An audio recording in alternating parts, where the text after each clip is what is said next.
Bienvenidos a Diálogo Inmobiliario. Soy Alfredo Lozada de CODIP, la Confederación de Desarrolladores Inmobiliarios del Perú, y tengo el gusto de dirigir este espacio.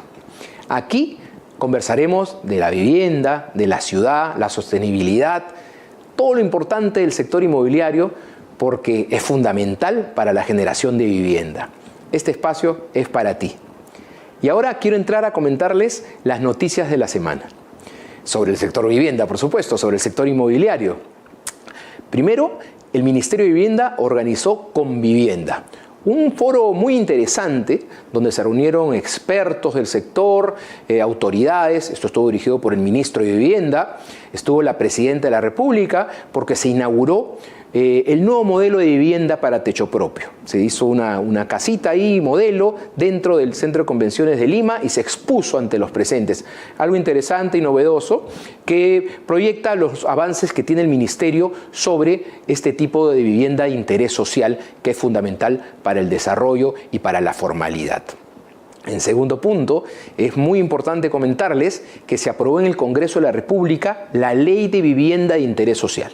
Existe mucha normatividad sobre vivienda, pero estará dictada por el Poder Ejecutivo. Ahora hay una ley de vivienda de interés social que amerita ahora una regulación, una reglamentación por parte del Ministerio de Vivienda, por el Poder Ejecutivo.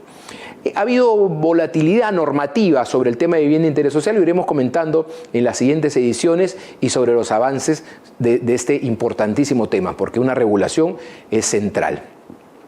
Como tercer aspecto, comentarles sobre CODIP mismo. CODIP es el resultado de la fusión entre ASEI, la Asociación de Empresas Inmobiliarias del Perú, y la Asociación de Desarrolladores Inmobiliarios del Perú. Estas dos organizaciones que representan al sector inmobiliario se han unido en una sola y la encabeza José Espantoso, que es su presidente. Esto es un interesante avance gremial porque la mayor representación ayuda a un mejor sector, en el caso del sector inmobiliario, a una mayor representación. ¿Para qué? Para generar propuestas, ideas y juntos poder mejorar y desarrollar más aún este sector que necesita tanto impulso, porque es fundamental. ¿Para qué? Para las familias, para que las familias puedan acceder a una vivienda formal, una vivienda propia. Es fundamental un sector empresarial, una agremiación que ayude en esta tarea para mejorar la competitividad en base a la unión y a compartir información por parte de los gremios y de las empresas inmobiliarias. Y quiero comentarles algo más referido a CODIP. Este fin de semana se está realizando la Feria Inmobiliaria en el Reser Club de Pueblo Libre. Es una oportunidad interesante para que ustedes puedan acceder a la vivienda en un solo lugar. Van a tener mucha oferta, mucha propuesta de vivienda, muchos proyectos, y ustedes puedan ahí buscar y encontrar, por supuesto, la vivienda propia y la casa de sus sueños. Ahora seguimos con el programa.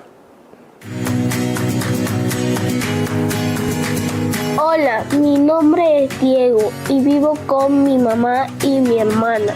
Gracias a que mi mamá compró una vivienda formal a través del crédito Mi Vivienda, yo puedo ir al colegio más cercano, que está solo a 15 minutos de mi casa. Sin embargo, no todos mis compañeros tienen la misma suerte. Hola, soy Luciana y vivo en el asentamiento humano Nueva Caledonia, en Chorrillos. Para ir al colegio debo caminar media hora hasta encontrar una combi, que luego se demora media hora más en llevarme hasta el colegio.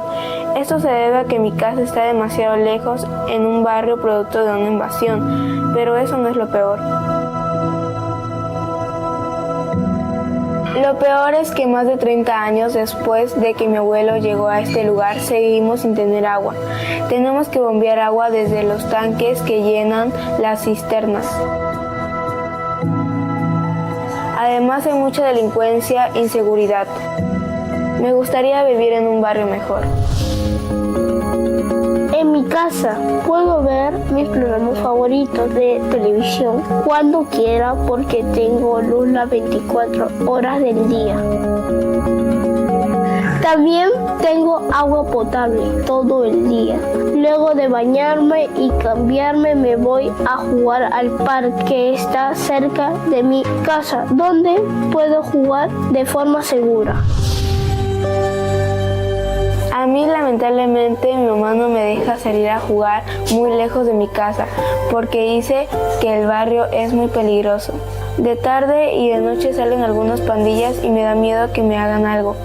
Nunca pasa por aquí ningún patrullero ni la policía. La vivienda formal es un factor clave para alcanzar la igualdad de oportunidades. La vivienda adecuada con todos los servicios en ciudades ordenadas con equipamiento urbano permite solucionar muchos de los principales retos que enfrentan las familias peruanas: el acceso a servicios públicos, salud, educación y seguridad. Es deber del sector público y sector privado generar condiciones para que la vivienda formal y adecuada sea asequible para todos los peruanos. Ahora estamos con Ana Cecilia Gálvez, gerente general de CODIP, la Confederación de Desarrolladores Inmobiliarios del Perú. ¿Cómo estás, Ana? Hola, Alfredo, ¿cómo estás? Muchas gracias por la invitación. Gracias a ti por acompañarnos. Anita se ha desempeñado en el sector financiero, en el desarrollo inmobiliario y ahora como gerente general de un gremio, de CODIP. Por tanto, tiene una visión y un enfoque muy grande de todo el sector inmobiliario. Y ahora nos trae, y se ha convertido ella en la vocera de la data inmobiliaria. Anita, ¿qué indicadores, qué números nos traes hoy? A ver, hablemos primero de las ventas. El mercado inmobiliario ha crecido al mes de mayo en un 25% en el ítem ventas. Esta comparación se realiza versus el mismo periodo del año anterior. Pero en este caso, y de un tiempo a esta parte, venimos evaluando también el índice de absorción. ¿Qué es el índice de absorción inmobiliaria? Es un indicador que nos permite saber cuánto se consume del mercado y para cuántos meses va a alcanzar lo que todavía queda en oferta en el mercado. Este nivel de absorción ha subido 12% de enero a mayo respecto a enero-mayo del año anterior. ¿Por qué calculamos el índice de absorción? Porque en cada periodo tenemos diferentes números de proyectos, diferente número de unidades, nuevos lanzamientos, etcétera, y para homologar la data necesitamos que sea totalmente comparable, y por eso calculamos el índice de absorción, que mide el ritmo promedio de las ventas entre el stock promedio. Buenísimo. ¿Y qué indicadores crees que han subido, han crecido para permitir este desenvolvimiento del mercado inmobiliario? Hay una serie de indicadores macroeconómicos, pero primero quiero hablarte de los indicadores financieros. Me refiero a la tasa de interés. En el segundo semestre del 2022 y hasta principios del 2023, las tasas subieron. Eso desincentivó un poco la compra de vivienda porque le era más difícil al cliente final comprar una vivienda o calificar para un crédito hipotecario. A partir del segundo semestre del 2023 y hasta el día de hoy, las tasas de interés siguen mostrando una tendencia a la baja. Teníamos en promedio tasas de 9%, ahora tenemos en promedio tasas de 7,5%. Eso ha hecho que los créditos hipotecarios que otorga el sistema financiero suban todo el tiempo. La línea es ascendente, está donde tiene que estar. Y finalmente hay un indicador más que hace prever que los bancos van a seguir con ese comportamiento, y este es la tasa de morosidad de los créditos hipotecarios. Creo que tenemos un cuadrito sobre eso. A ver, por favor. Es. Sí, por favor, nos puede poner el cuadro. Sí. Para el sistema financiero calcula la tasa de morosidad para créditos vivienda, para techo propio, para crédito hipotecario tradicional. Pero el promedio de todas estas tasas está en alrededor del 2,5%, entre 2,5% y 3%, y eso es considerado saludable. Entonces, dado que la cartera financiera tiene ese comportamiento, esto hace prever que las tasas sigan comportándose hacia abajo.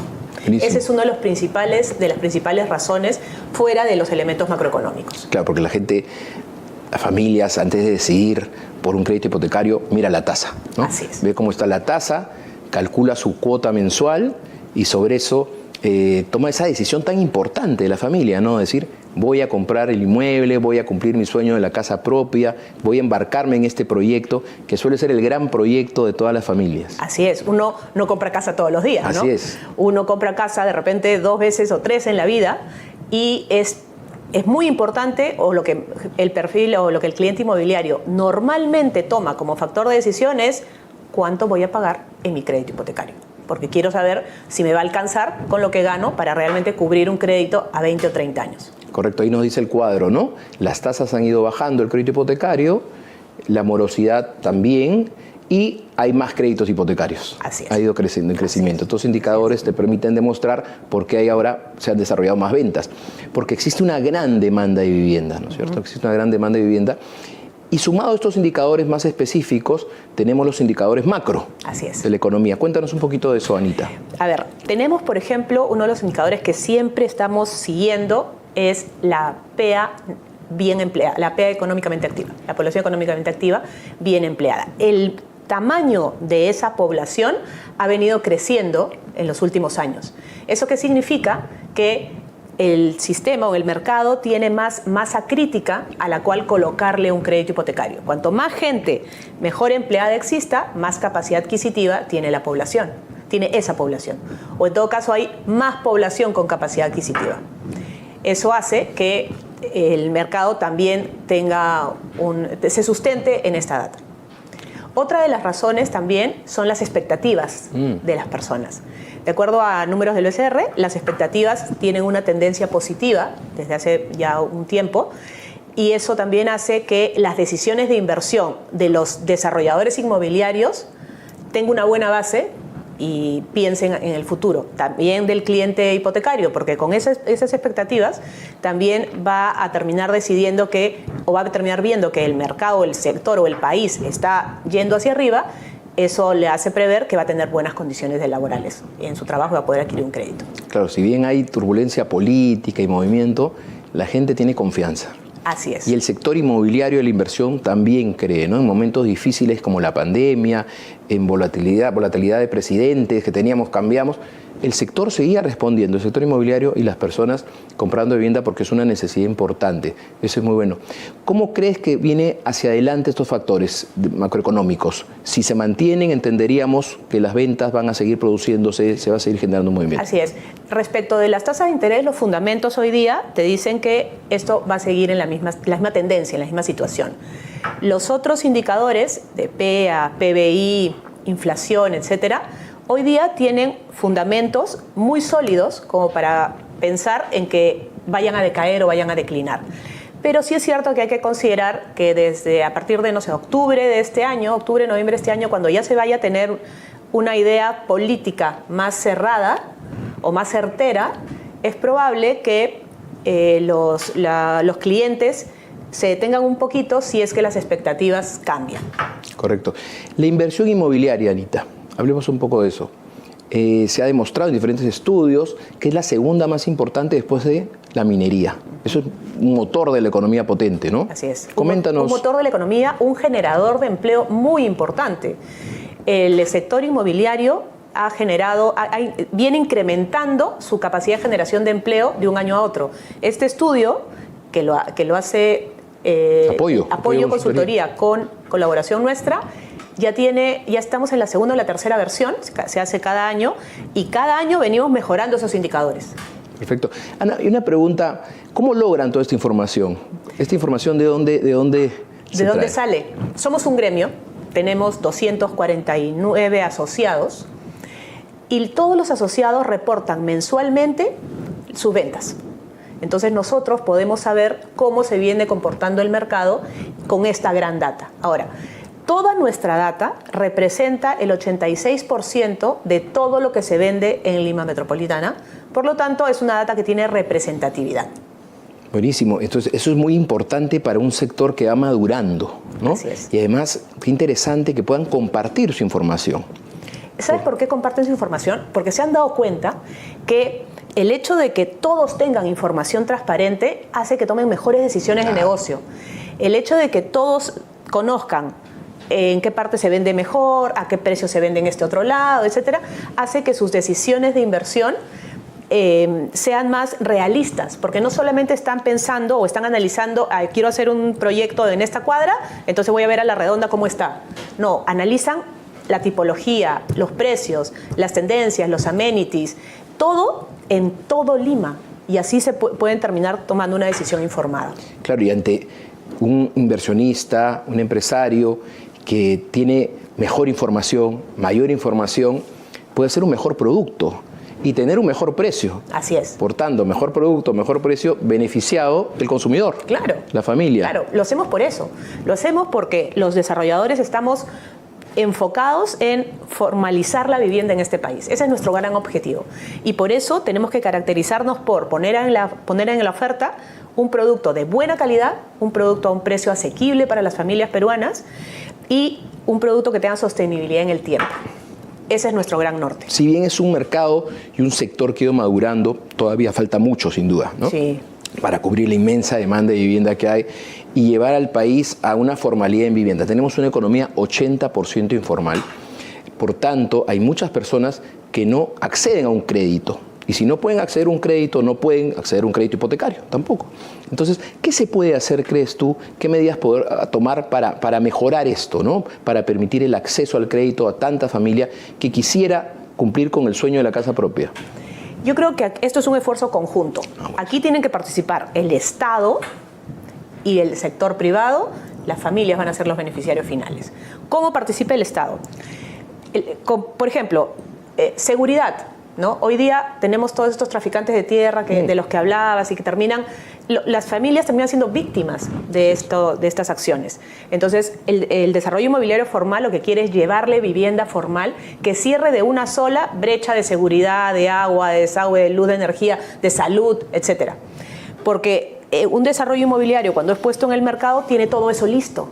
En cambio, una persona que termina siendo víctima de este sistema informal va a tener agua dentro de 20 años.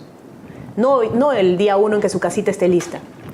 Y probablemente tome esa decisión no porque quiera estar expuesto a la informalidad, sino porque no tiene otra. Por eso digo que el Estado tiene que participar de manera importante. ¿Cómo? A través de una política habitacional sostenible, a través de un presupuesto de subsidios, no para el próximo año.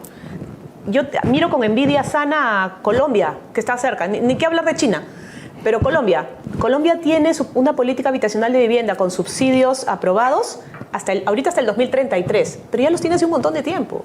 Entonces, con ese horizonte de inversión, un desarrollador inmobiliario puede decir, ok, entonces si tengo asegurado para este año, para todos estos años, yo sé que puedo desarrollar este producto también todos estos años y las familias van a poder acceder al producto porque van a tener un subsidio del Estado que los respalde y que les cubra parte de la cuota inicial, que los proteja en la tasa de interés que van a tomar en el crédito, etcétera.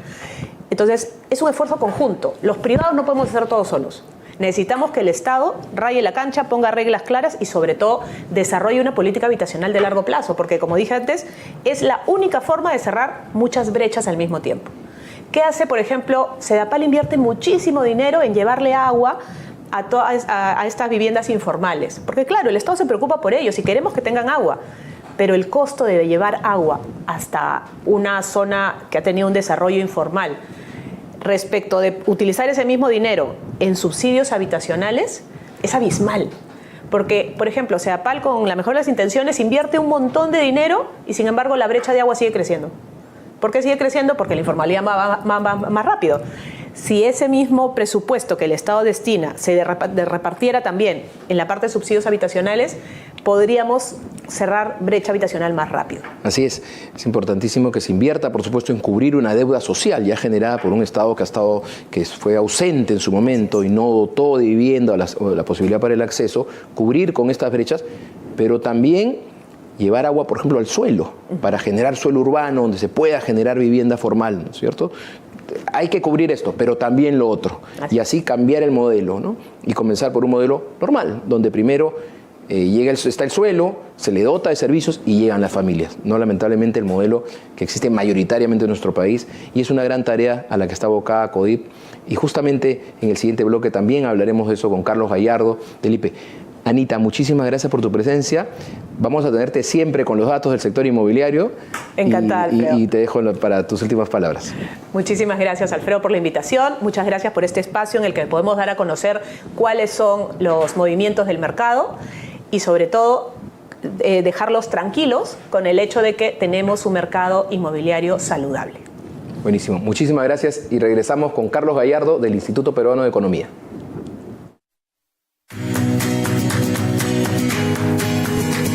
Hola, mi nombre es Diego y vivo con mi mamá y mi hermana. Gracias a que mi mamá compró una vivienda formal a través del crédito Mi Vivienda, yo puedo ir al colegio más cercano. que está solo a 15 minutos de mi casa. Sin embargo, no todos mis compañeros tienen la misma suerte. Hola, soy Luciana y vivo en el asentamiento humano Nueva Caledonia, en Chorrillos. Para ir al colegio debo caminar media hora hasta encontrar una combi, que luego se demora media hora más en llevarme hasta el colegio. Esto se debe a que mi casa está demasiado lejos en un barrio producto de una invasión, pero eso no es lo peor. Lo peor es que más de 30 años después de que mi abuelo llegó a este lugar, seguimos sin tener agua. Tenemos que bombear agua desde los tanques que llenan las cisternas. Además hay mucha delincuencia e inseguridad. Me gustaría vivir en un barrio mejor. En mi casa puedo ver mis programas favoritos de televisión cuando quiera porque tengo luz las 24 horas del día. También tengo agua potable todo el día. Luego de bañarme y cambiarme me voy a jugar al parque que está cerca de mi casa, donde puedo jugar de forma segura. A mí lamentablemente mi mamá no me deja salir a jugar muy lejos de mi casa porque dice que el barrio es muy peligroso. De tarde y de noche salen algunas pandillas y me da miedo que me hagan algo. Nunca pasa por aquí ningún patrullero ni la policía. La vivienda formal es un factor clave para alcanzar la igualdad de oportunidades. La vivienda adecuada con todos los servicios en ciudades ordenadas con equipamiento urbano permite solucionar muchos de los principales retos que enfrentan las familias peruanas: el acceso a servicios públicos, salud, educación y seguridad. Es deber del sector público y sector privado generar condiciones para que la vivienda formal y adecuada sea asequible para todos los peruanos. Continuamos en Diálogo Inmobiliario y ahora estamos con Carlos Gallardo, gerente general del Instituto Peruano de Economía, IPE. ¿Cómo estás, Carlos? Mucho gusto, Alfredo. Gracias por la invitación. No, gracias a ti por acompañarnos. Muy interesante lo que vamos a ver ahora. El IPE ha elaborado un estudio que nos va a presentar ahora. Vamos a conversar de esto con Carlos, sobre la contribución de la vivienda formal para el cierre de brechas sociales. Esto es fundamental. Y tenemos primero un video, ¿no?, que vamos a presentar. Perfecto. Pasemos con el video. 93% de la expansión urbana de nuestras ciudades corresponde a ocupaciones informales, tráfico ilegal de terrenos y viviendas precarias sin acceso a servicios básicos. En América Latina, Perú es el segundo país con más ciudades informales, solo superado por Cuba. Las mafias de traficantes de tierras dirigen la ocupación ilegal de la periferia de las ciudades con rentabilidades exorbitantes. Luego, la población demanda al Estado la provisión de agua, desagüe y derecho de propiedad para los asentamientos humanos informales. Sin embargo, el acceso a una vivienda formal cubriría esas necesidades desde el primer día. El 36% de las familias asentadas en ocupaciones ilegales no tiene acceso a desagüe y un 25% no tiene agua. El 27% lleva más de 20 años sin estos servicios. En la última década, el Estado invirtió 15.000 millones de soles en agua y saneamiento urbano. Sin embargo, la brecha no se redujo, sino que aumentó de 11% a 16% entre 2019 y 2023. ¿Por qué? El crecimiento informal es más rápido que el desarrollo de las redes de agua. Es imposible seguir el ritmo de las ocupaciones informales. Los hogares de viviendas no formales pagan hasta 6 veces más por el agua que compran a camiones cisterna. Además de sumamente cara, es insalubre. Esto impacta en la salud de sus habitantes, sobre todo de los niños, que tienen el doble de probabilidad de sufrir enfermedades diarreicas. Los hogares condenados a habitar viviendas informales tienen el doble de incidencia de pobreza que los formales. Las familias en urbanizaciones formales están más cerca de colegios y hospitales. En cambio, los habitantes de viviendas informales viven hasta a 36 kilómetros de un hospital de tercer nivel. Una mujer con un acceso a una vivienda formal tiene mayores posibilidades de desarrollo. 1 de cada 5 hogares informales ha sido víctima de robo pues hay menor presencia policial o de serenazgo que en una urbanización formal. Debemos reducir el enorme déficit de vivienda y así evitar que las brechas sociales sigan creciendo. Estado, sector privado y sistema financiero deben multiplicar esfuerzos para generar más vivienda asequible. La vivienda formal democratiza, cierra brechas sociales y de ciudad, y es igualdad de oportunidades para todos los peruanos. Qué interesante lo que nos muestra este video, este estudio del IPE, cómo la informalidad genera brechas sociales y la vivienda formal ayuda a cerrarlas. Este modelo extraño que tenemos en el Perú de cómo se crea la vivienda. Carlos, coméntanos sobre este interesantísimo estudio. Sí, mira, creo que estamos en un contexto donde debemos volver a retomar fuerzas, energías para abordar esta problemática que jala de ya buen tiempo, ¿no? Un contexto en el cual ha habido un sismo, ¿no es cierto? Y estamos de nuevo un poco preocupados, ¿no es cierto?, como país, y estamos haciendo el recuento de las viviendas dañadas o en peligro, ¿no es cierto?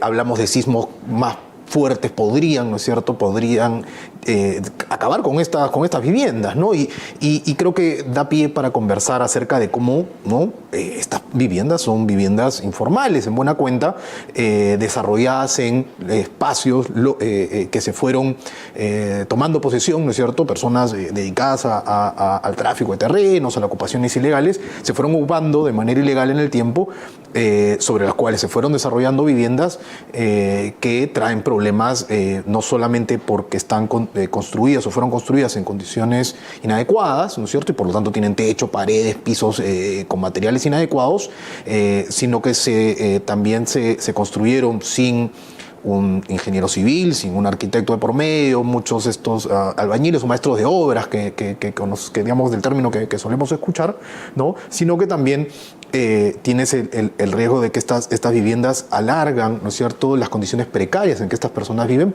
Condiciones precarias me refiero a la falta de acceso, pues, de servicios básicos, ¿no? Entonces, creo que da pie para conversar, ¿no es cierto?, de estos aspectos, no solo por el avance que ha tenido la vivienda informal, ¿no?, sino también sobre cómo alarga, ¿no?, perentiza estas condiciones de precariedad en el tiempo. Así es este modelo, ¿no?, donde primero se ocupa el suelo, los traficantes de ahí trafican vendiendo y aprovechándose de la necesidad, por supuesto, de las familias que tienen que ir a un lugar donde vivir. Y con la promesa de que el servicio va a llegar, ¿no? Y le dicen, no, ya después va a llegar el agua, no, después ya los servicios, y le venden sencillamente un pedazo de tierra sin nada, ¿no?, con solo la tiza que lo bordea, sin agua, sin luz, sin ningún tipo de servicio, ¿no?, en una zona descampada. Venden los lotes, hasta lo hemos visto en TikTok. En TikTok compra lotecitos, promoción de lotes de parte de los traficantes de tierra, sin duda. Y la gente después tiene que pedir años el acceso al agua, ¿no?, demandar el acceso al agua, cuando la gente debería, y las personas y la familia, pedir la vivienda. No de pedirle al Estado después que le vaya poniendo los servicios, sino pedir de una vez la vivienda formal con el apoyo, subsidios. Por favor, cuéntanos esto. En el tiempo hemos terminado con este modelo, ¿no es cierto? Es un modelo fallido de desarrollo urbano, si quieres, porque en lugar de que haya un plan de desarrollo urbano, ¿no es cierto?, medianamente bien hecho por el municipio, por algún nivel más provincial o regional, ¿no es cierto?, o incluso nacional, como existe en otros países, para la planificación urbana, que te disponga las áreas donde se van a construir las viviendas, que te garantice que los servicios van a llegar a esas zonas o ya están en esas zonas, y que luego de eso se disponga al desarrollo urbano. Lo que tenemos hoy es un modelo en el cual llega, como dices, primero se lotiza, ¿no?, en una zona ocupada de manera ilegal, ¿no es cierto?, y con la promesa de que el servicio va a llegar, y lo que ocurre es que el Estado termina en un rol reactivo, ¿no es cierto?, en el cual tiene la necesidad, la demanda de una población que no necesariamente lleva 1 o 2 años pidiéndolo, como hemos visto en el video y tenemos más estadísticas al respecto. Estas personas pueden estar, 1/3 de estas viviendas pueden estar 20 años o más sin estos servicios, ¿no?, con esta promesa de una ocupación que inició, como te digo, hace 20 años atrás, ¿no? Entonces el Estado tiene una posición reactiva en la cual tiene que ir viendo cómo va a cubrir, ¿no es cierto?, estos servicios, cómo va a llegar con estos servicios a esa zona, y cuando llega no hace más que cerrar el círculo, ¿no es cierto?, vicioso, en el cual le da la razón al ocupador ilegal, al que lotizó, al que vendió, ¿no es cierto?, sin esta inversión de garantizar que los servicios lleguen, ¿no es cierto?, y le hizo rentable el negocio, porque en el tiempo llegaron los servicios, ¿no es cierto? Y entonces tienes un Estado reactivo que nunca va a llegar a tiempo y tiene entonces toda una tarea larga y que se hace más grande, ¿no es cierto? Y tienes como finalmente, sin querer o queriendo, termina haciendo muy rentable este negocio, porque los servicios terminan de llegar en algún momento y entonces digamos que cumple, ¿no es cierto?, la profecía de estos ocupadores ilegales, ¿no? Y para comentar, ¿no?, hay un modelo correcto. El modelo correcto es el suelo, se habilita, se le dota de servicios, ¿cierto? Se le dota de servicios de agua, de luz, pistas, veredas, ¿no? Lo que dice la norma, porque eso dice la norma, sí, para que la cumplen solo los formales, ¿no?, que representamos. Entonces, habilitado el terreno con todos los servicios, recién llegan las personas. Eso es lo normal, lo que debe ser, lo que ocurre en lo normal. Lamentablemente, como tú dices, aquí el modelo no es ese en el gran porcentaje de crecimiento urbano de nuestro país. Y lo hemos visto, ¿no? La ocupación informal, o sea, el desarrollo de viviendas nuevas en el tiempo, en los últimos 20 años es 93% informal, ¿no? Y no es poca cosa, no estamos hablando de 1.6 millones de viviendas, ¿no es cierto?, que en este tiempo se han desarrollado de manera informal con estas condiciones de construcción donde no tienen muy pocas, ¿no? Esto es como menos de 2 de cada 10, o sea, tienen una autorización para edificar, tienen un ingeniero civil o arquitecto de por medio, ¿no es cierto?, y entonces terminan siendo viviendas precarias, ¿no? El 50%, cerca del 50% de estas viviendas tiene techos inadecuados, ¿no? Entonces son estos techos los que en estos riesgos sísmicos, los que más riesgo tienen de caer, ¿no? Entonces, claro, en lugar de tener este modelo de desarrollo, lo que hemos tenido es un modelo, si quieres, bueno, en vez de un modelo de desarrollo bien planificado o legal, ¿no es cierto?, hemos tenido un modelo de desarrollo, o tenemos un modelo de desarrollo con estas falencias, ¿no? Y coloca pues a esta familia no solo en el riesgo de perder una vivienda, ¿no es cierto?, en una ciudad con alto riesgo sísmico como es la de Lima y otras ciudades del país, sino también en que hace en el tiempo alarga, no hace permanente esta precariedad en cuanto al acceso a servicios. Así es, ¿no? A la salud, están lejos de los hospitales, lo demuestra el estudio que acabamos de ver, está lejos a sus centros de trabajo, a la educación, sí, al acceso a la ciudad, ¿no? Cada vez las alejan más a las personas, en vez de concentrar a la ciudad y acercarla, las alejan y por tanto están lejos del transporte, ¿no? Es más costoso para ellos. Y son hogares, o sea, digamos, son hogares que ya de por sí, donde la pobreza tiene el doble de incidencia que en un hogar formal, ¿no? Por ejemplo, entonces, de por sí son hogares que ya digamos, comienzan en una situación más compleja, porque son hogares más pobres, son hogares que han tenido menos acceso a educación, y entonces tú les planteas, ¿no?, un camino cuesta arriba, ¿no es cierto?, sí, porque tienen que disponer de mayores recursos para el transporte, para la salud, ¿no? Para la seguridad también es un tema que hay menos, hay mayores casos de victimización, denuncias por victimización, por delitos en estas zonas habilitadas para la vivienda informal. Hay menor presencia, ¿no es cierto?, de serenazgos, de policía, y entonces también la inseguridad es parte, si quieres, de esta cuesta arriba que tienen que enfrentar, ¿no es cierto?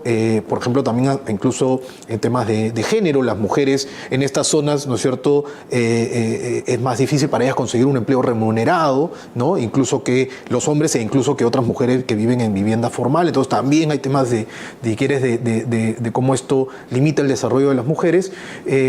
Y en cuanto a la salud, por ejemplo, en estos hogares donde no llega la red, no tienen una conexión de agua pues a red pública, ¿no?, también involucra un mayor costo para ellos, porque de algún lado tienen que proveerse de agua, y esto en más de alrededor del 70% viene de cisternas, ¿no?, donde el agua, tenemos una estadística para Lima, el costo del agua de cisterna es hasta 6 veces mayor que el por metro cúbico que el agua que viene pues por la tubería, que es la que abrimos en nuestros caños en nuestros hogares, ¿no? Y no solo eso, sino que la incidencia de casos diarreicos en niños es un 70% mayor en estos hogares informales. Y un niño que nace con diarrea, tú sabes, cuando hablamos de anemia y las causas que pueden generar anemia, sin duda está la ingesta insuficiente de hierro, pero esto está derivado también o vinculado a que tienen una mayor incidencia de casos de diarrea, o sea, tienen muy poco acceso a agua segura y por eso, digamos, no terminan de asimilar bien. Entonces hay todo, si quieres, una cadena, un camino cuesta arriba de aspectos que hacen más complejo a estas familias que ya comienzan más abajo, ¿no? Porque son más pobres, como te decía, para lograr cerrar estas brechas, digamos, las colocan en una situación peor. Así es, lo que decías del agua, ¿no? Efectivamente, necesitan, como no tienen acceso al agua, porque compraron un lote a un traficante de tierras que lo dio sin ningún servicio, tienen que llegar los camiones cisternas, ellos tener unos tanques afuera, llenar el agua. El otro día veía a alguien del Ministerio de Salud y decía, cuidado con el dengue, ¿no? Entonces, a sus tanques que tienen afuera de sus casas, pónganle plástico, tápele. Bueno, el dengue debe ser una de las últimas preocupaciones de estas personas, que los niños tienen que tomar un agua de esa naturaleza, pagando 6 veces más cara, ¿no? Digamos, qué fuerte ver eso, ¿no? Sí, como te digo, pienso, digamos, no solamente comienzan de un nivel más complicado, ¿no es cierto?, de enfrentar el día a día con un nivel de ingresos menor, ¿no? Sino que tienen que enfrentar este camino cuesta arriba de sus centros de trabajo más alejados, el tiempo que pierden en transporte, el acceso a agua, desagüe, electricidad, que les puede tardar más de 20 años en llegar, ¿no es cierto?, los niveles de inseguridad, ¿no? Y entonces, si quieres, eso termina siendo este modelo fallido que tenemos una forma de alargar, si quieres, o de hecho otra forma de hacer más complejo el tránsito que podrían tener hacia mejores condiciones de vida, ¿no? Un nivel más adecuado. Está bien, digamos, estás en una situación de pobreza, pero si quieres, ¿cómo le podría cambiar la vida, ¿no es cierto?, si estuviera en un espacio formal de vivienda, que cuenta con servicios, que no está tan alejado de las zonas donde puede tener un empleo, ¿no es cierto? Hay muchas mayores chances de que pueda transitar hacia mejores niveles de ingreso y pueda salir de la pobreza. Así es. Tenemos unos cuadros específicos, sí, ¿no, Carlos?, que nos pueden demostrar lo que está pasando. Sí, de repente comenzamos con el primer gráfico. Esto es muy interesante, ¿no? Esa persecución de tratar de cerrar la brecha de agua, ¿no? Sí, cuéntanos un poco. En esta, si quieres, posición más reactiva en el cual este modelo coloca al Estado, ¿no es cierto?, llega tarde y llega con recursos insuficientes, ¿no? Lo que vemos aquí es el presupuesto, en barritas amarillas, es el presupuesto que dispone el Estado para el saneamiento urbano, ¿no? Para agua y desagüe. Para agua y desagüe, el Programa Nacional de Saneamiento Urbano, y vemos cómo ha ido fluctuando, ¿no es cierto?, de manera, digamos, bastante grande en los últimos años, y cómo la brecha que viene en línea azul, ¿no es cierto?, no se percibe que haya un cambio importante, ¿no? O sea, llega tarde, llega con presupuesto para cerrar estas brechas de saneamiento urbano, pero no logra, si quieres, tener un impacto importante, e incluso estamos peor, ¿no?, que en el 2019. En el 2019 la brecha era de un 11% y ahora estamos alrededor más cercanos a un 17% en el 2024. Por brecha hablamos los hogares con falta de agua y desagüe. Sí, ¿no? Esto es claro, esto es hogares que no cuentan con estos servicios. Hay un programa nacional para que el agua y el saneamiento les llegue, y a pesar de que el Estado, como veíamos el video, ha gastado 15.000 millones de soles en los últimos 10 años, no logra golpear esta aguja, ¿no? Digamos, esto sería... Ha crecido la brecha de agua. Sí, incluso de 11 a pesar de las inversiones, a 17%, sí. Que son altas, digamos, es un esfuerzo del Estado por tratar de solucionar esto, la brecha sigue creciendo. Lo que debiéramos ver es que esta brecha pues ya se va, ¿no es cierto?, cayendo de manera consistente, y no lo vemos. Es que el modelo que decíamos es el mismo. Sí, entonces en la medida que no, digamos, yo creo que primero tienes que establecer un control, ¿no es cierto?, de esas ocupaciones ilegales, ¿no? Y esto debe ser una política de Estado, y más bien vemos un retroceso ahí. Tú lo conoces mejor. El Congreso acaba de aprobar por insistencia no hace mucho esta prórroga, ¿no es cierto?, en el plazo de formalización de las viviendas informales en terrenos de ocupación ilegal, terrenos del Estado que han sido ocupados de manera ilegal. O sea, dice por última vez. Por última vez, ¿no? Pero es que incluso el mismo título de la norma te suena todo raro, porque es como decirte el perdón, digamos, vamos a extenderle la oportunidad para que algo que es un delito ya no sea delito, ¿no? Y es sumamente extraño. No recuerdo haber visto normas de esa redacción, ¿no es cierto? Que te parece que voy a dar más tiempo para que algo que es delito no sea delito, ¿no? Y es una de las quintas normas de ese tipo, ¿no? Que han venido sucediendo en el tiempo, durante ¿no es muchos cierto? años, ¿no? Entonces, en lugar de ir hacia ese control, ¿no es cierto? Que yo creo que hay que comenzar por ahí, hay que controlar las ocupaciones ilegales, seguimos impulsando, o al menos el Congreso sigue impulsando que este negocio siga siendo rentable, ¿no es cierto? El negocio de la ocupación ilegal, ¿no es cierto? El negocio de la ocupación ilegal, de la lotización, ¿no es cierto? Informal, de la promesa del servicio que va a llegar, y entonces no hace más que, digamos, o vamos a seguir viendo de esto, te diría, porque no hay un cambio para comenzar en ese sentido, ¿no? Tenemos ese primer gráfico, no sé si... Claro, sí.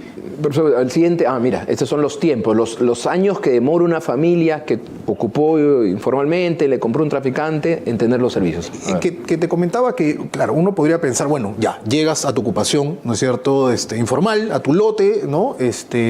En principio piensas que vas o ocupas este espacio pues pensando en que vas a estar en una mejor condición que donde vivías antes. Lo cierto también es que al año se conforman 150.000 familias nuevas, ¿no? Entonces, que ir a algún lugar tienes que ir, no necesariamente todos entran pues en el mismo lugar donde viven tus papás o los suegros, claro, ¿no? Entonces a algún lugar tienes que ir, ¿no? Entonces ocupas estos espacios.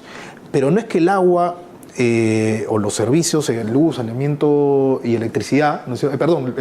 Agua, desagüe y electricidad, no es que vayan a llegar de manera inmediata. Como vemos ahí, 1 de cada 3 hogares en promedio tarda 20 años o más en contar con esos servicios, ¿no?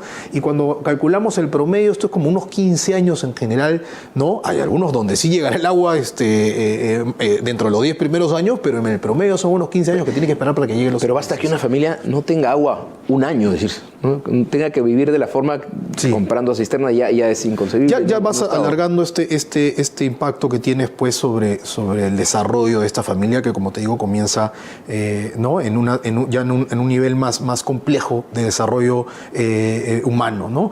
Ahora, ya hemos entrado como este tema cuando te hablo de las familias nuevas que se conforman. Hay una demanda, claro, ¿no es cierto? Hay una demanda de vivienda que digamos, eso es como natural, no de una forma de por ley o si quieres, es como lo que tenemos, es la demanda creciente de vivienda, ¿no? Y entonces hay que pensar, bueno, pero entonces hay una oferta que hay que poner a disposición de estas familias, ¿no? Y lo que vemos es que al año hay alrededor de unos 50.000 viviendas que se construyen, ¿no? Pero eso es solamente 1/3 de la demanda, ¿no? Entonces estamos cortos en 2/3 de la demanda de viviendas, pero además venimos con un stock de escasez de vivienda que está alrededor de los 500.000 de viviendas. Entonces la brecha de hogares, de construcción, de viviendas nuevas para estas familias que pueda permitir no solamente cubrir la brecha anual, que ya te digo es de alrededor de 100.000 viviendas, sino que permita reducir este stock, esta cantidad de viviendas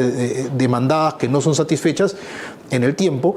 Para poder ir acortando esto, lo que calculamos en este estudio es que hay que multiplicar por 4, ¿no es cierto?, esta producción de viviendas formales que se hace cada año, ¿no? ¿Cómo lo tenemos que hacer? Hay una serie de propuestas en el estudio, podemos entrar a conversarlo, pero si vemos el siguiente gráfico, porque claro, ahí estaba justo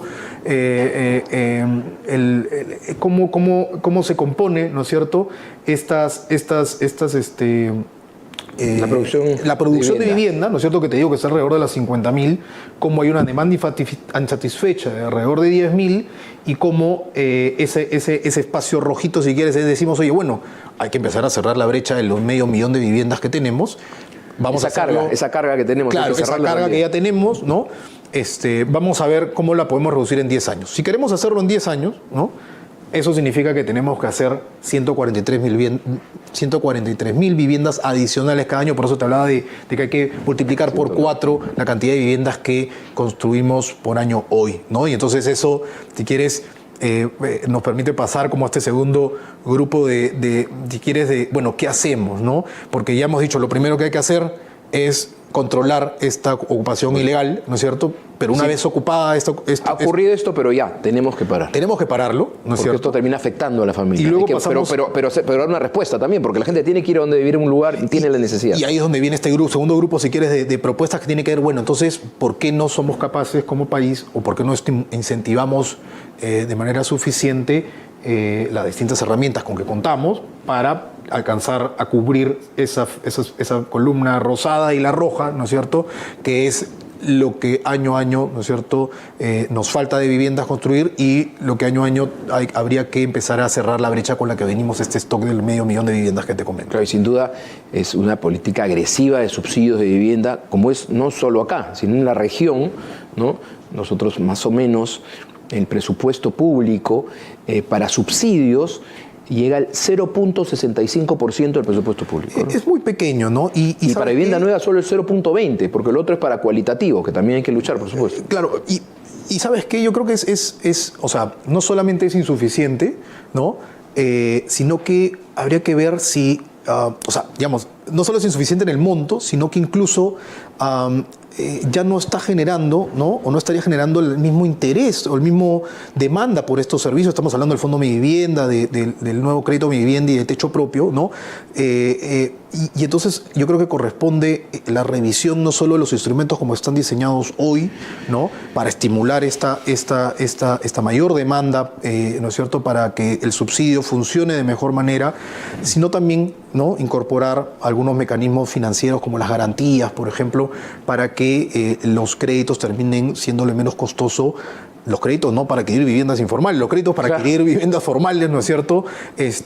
Construir de manera formal también, ¿no es cierto?, en lugar de seguir alimentando este modelo fallido. Un tema que tú conoces mucho, ¿no? La falta de acceso al crédito de las personas, ¿no? Sí. Hablamos de poder acceder a una vivienda formal, pero si la persona no puede acceder a un crédito hipotecario para pagar esa diferencia que existe en el subsidio y en su ahorro, no completa, no cierra, no hay un cierre. Porque también estos mecanismos atienden o están terminando por atender a personas que tienen otras alternativas de financiamiento, ¿no?, que incluso para la entidad financiera hasta puede ser más ágil prestarle de manera directa en lugar de ir por el Fondo Mi Vivienda, ¿no? Entonces, no solo es insuficiente, hay que revisar los diseños de estos mecanismos, hay que identificar qué otros mecanismos se está usando que permita un mayor acceso al financiamiento. Eso en la parte de cómo promovemos, cómo ayudamos a la demanda a tener un mejor acceso para poder adquirir a vivienda. Pero Alfredo, también, y tú lo conoces mejor, o sea, también hay que ver cómo le facilitamos el camino para que el desarrollo de la vivienda formal se logre de manera más eficiente, ¿no? Y lo que tenemos hoy es que hay que ver, hay una crisis institucional ahí entre las competencias del Ministerio de Mi Vivienda y los municipios, ¿no es cierto? Tenemos 1.800 municipios a nivel nacional, 2.000 si cuentas a los provinciales. Se hace complejo construir, ¿no es cierto? Tienes arbitrariedad, tienes discrecionalidad de parte de los municipios ¿no? Te aprueban un tamaño de edificio, ¿no? Y luego llega el siguiente alcalde y te dice, no, ya no son tantos pisos, ahora son menos porque no quiero. Entonces hay, si quieres, una afectación a la predictibilidad que necesita cualquier inversión. Digamos, la inversión en vivienda formal no se diferencia, pues, del otro tipo de inversión, requiere esa predictibilidad, ¿no? Y necesitamos planes de desarrollo urbano, ¿no? Eso, tú lo decías al comienzo, ¿no? Planificación para generar suelo urbano. Primero, planificar ciudad para saber dónde puedo invertir, ¿no? Dónde puedo desarrollar, dónde viven las personas, dónde es comercio, dónde es otras actividades, y que el Estado apoye con subsidios, ¿no? Entonces, planificación y una política agresiva de subsidios para la gente que más necesita, por supuesto, y ver las ideas que tú dices, ¿no? De cómo generar mayor acceso al crédito para que las personas puedan poder cerrar, ¿no? De hacer este cierre financiero y poder acceder a una vivienda, que es algo, una compra importante a largo plazo, ¿no? Y también una inversión a largo plazo, porque de la noche a la mañana no salen las viviendas, ¿no? Es eso, porque, claro, digamos, hay Fondo Mi Vivienda, hay techo propio, pero la cantidad de viviendas terminadas por año que vienen de estos instrumentos no alcanza ni para el 3 o 4% de este total que necesitamos, ¿no? Entonces, a ese ritmo nos va a tomar, pues, varias décadas cerrar la brecha, que se va a ir haciendo más grande. En la medida que no la tiene, se va a seguir haciendo más grande. Entonces, las herramientas tienen que ser mucho más el suelo urbano, se necesita mucho suelo urbano, que es el suelo con servicios, y ahí se necesita un trabajo importante para infraestructura, en saneamiento, en agua. Hay mucha colaboración público-privada. Esto, compras en activos que se están iniciando en el incipiente. Está el canon para vivienda social, que tampoco se usa en demasiado. Recién hay una experiencia en Arequipa. Cuando se vuelve mucho canon, ¿no? Y puedes usar un tercio del canon, ¿no? En promedio, cada año se deja de utilizar un tercio del canon, ¿no? O sea, hay recursos para impulsar vivienda social, para que el municipio tenga el incentivo de habilitar zonas, esto que hemos ido comentando, y que las viviendas sociales se puedan desarrollar en estos espacios.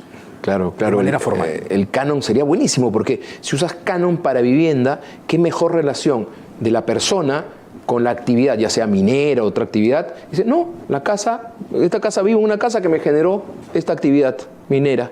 ¿Cómo voy a pelearme con la minera? ¿Qué mejor para mí? ¿Qué mejor demostración directa, ¿no? Y ya existe la ley para poder usar canon para vivienda. Y desde el 2018 es algo que deberíamos estar explotando mucho mejor. Y como tú dices, solo algunas regiones la están usando como Arequipa y otras, y ojalá eso se vaya multiplicando. Carlos, muchísimas gracias por tu presencia aquí. Te vamos a seguir invitando para seguir hablando de temas tan importantes como este. Vamos a una pausa y continuamos. Hola, mi nombre es Diego y vivo con mi mamá y mi hermana. Gracias a que mi mamá compró una vivienda formal a través del crédito Mi Vivienda, yo puedo ir al colegio más cercano, que está solo a 15 minutos de mi casa. Sin embargo, no todos mis compañeros tienen la misma suerte.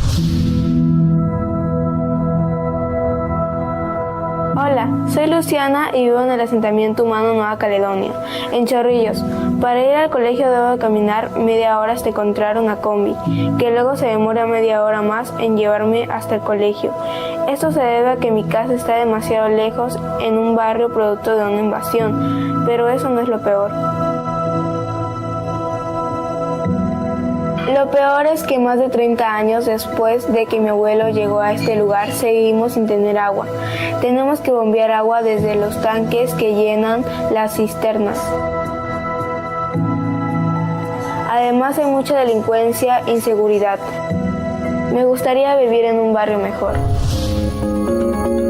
En mi casa puedo ver mis programas favoritos de televisión cuando quiera porque tengo luz las 24 horas del día. También tengo agua potable todo el día. Luego de bañarme y cambiarme me voy a jugar al parque que está cerca de mi casa, donde puedo jugar de forma segura. A mí lamentablemente mi mamá no me deja salir a jugar muy lejos de mi casa porque dice que el barrio es muy peligroso. De tarde y de noche salen algunas pandillas y me da miedo que me hagan algo. Nunca pasa por aquí ningún patrullero ni la policía. La vivienda formal es un factor clave para alcanzar la igualdad de oportunidades.